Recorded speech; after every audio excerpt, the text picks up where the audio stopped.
আজকে বানিয়েছিলাম পনির কুলচা।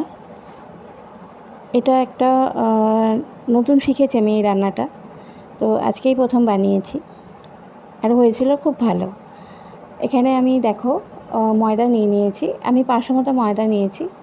তার মধ্যে আমি নুন, চিনি আর এটা হচ্ছে বেকিং সোডা আর দেবো বেকিং পাউডার। এই জিনিসটা মানে ফুলবে, যেরকম নান ফোলে জানা কথাই, নান যেরকম হয়। অনেকেই আছে নতুন সংসার করছে, তাদের জন্য আমার এই ভিডিও।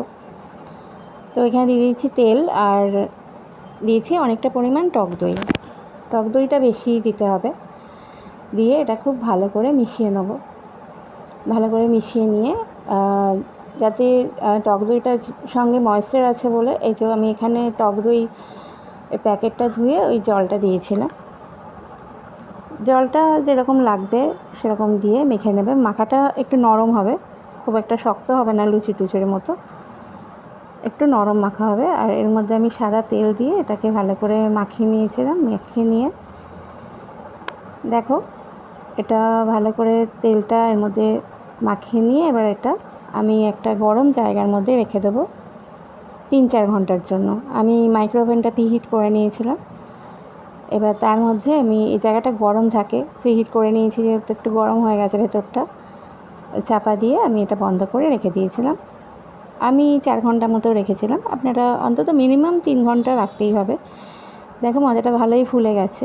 এবার এর মধ্যে আমি ভালো করে মেখে নেবো ময়দাটা। আর এর মধ্যে আমি পুর দিচ্ছি হচ্ছে পনিরের, এই তো পনির কুলচা, পনিরটা আমি স্ম্যাশ করে নিয়েছি। এবার এর মধ্যে আমি দিয়ে দেবো একটু বেশি পরিমাণে ধনেপাতা, যেহেতু আমার ধনেপাতা ফ্লেভারটা ভালো লাগে সেজন্য আমি একটু বেশি পরিমাণে ধনেপাতা আর কাঁচা লঙ্কা কুচি দিয়েছিলাম। আর দিয়েছিলাম নুন আর চিনি, আর দিয়ে দিয়েছিলাম চাট মশলা। এবার ভালো করে পনিরটা মেখে নেব। মেখে নিয়ে আমি এবার এই ময়দাটাকে আমি একটু বড় বড় গোলা তৈরি করেছি। দেখো একটু বড় এটা রয়েছে। আর এর মধ্যে আমি পনির স্টাফিং দেব, দিয়ে এটাকে আমি এই গোলাগুলো তৈরি করে নেবো প্রত্যেকটা পুর ভরে। আচ্ছা, নান যেরকম হয় তোমরা খেয়েছো সবাই জানো, নানটা একটু মোটা, একটু ছোটো, একটু মোটা বেলা হয়, খুব একটা পাতলা হয় না রুটির মতো। সেই জন্য আমি লেচিগুলো খুব বড় বড় করে রেখেছি, তোমরা দেখতেই পাচ্ছ। এবার এটা তেল দিয়ে আমি বেলবো, বেলে তাওয়াতে সেঁকে এবার অল্প তেল দিয়ে এটাকে আমি সেঁকবো। দেখো খুব সুন্দর হয়েছে, ফুলেওছে খুব সুন্দর নানগুলো। এইভাবে সেঁকে নিয়ে দেখো রেডি হয়ে গেল আমার পনির কুলচা।